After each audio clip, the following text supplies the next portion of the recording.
Ayun no, mga kaisda, update muna tayo sa ating EFR or albino full red.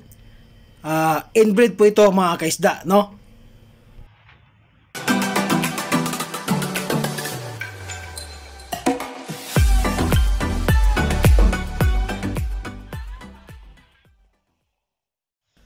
Good day mga kaisda, good day sa ating lahat.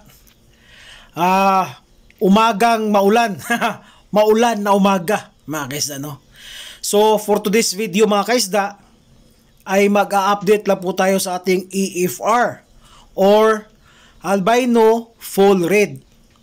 Ito po yung aking pinakauna na fry mga kaisda. Ngayon ay ginawa ko ng breeder, pero itong natira dito na mga male ay grooming ko yan mga kaisda.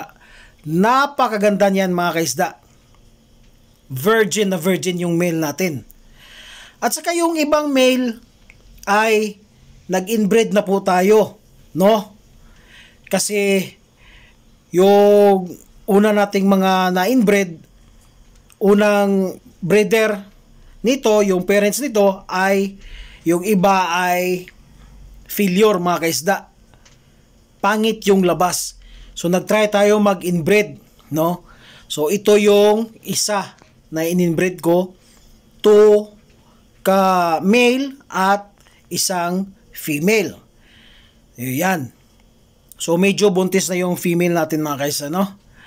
Yan po ang aking isang inbreed. At sa kabila naman mga kaisda, yun po ay dalawang tryo, 2 males at 4 females, 2 males.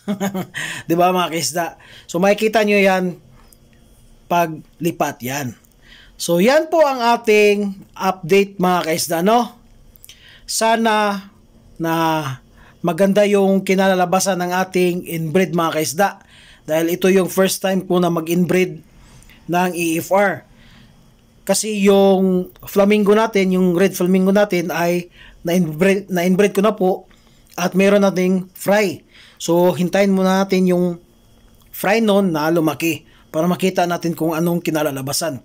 So mga kaisda, bago ko pa makalimutan ang aking channel, please subscribe to my channel, like, share, and comment down below. Hanggang sa muli mga kaisda, bye-bye!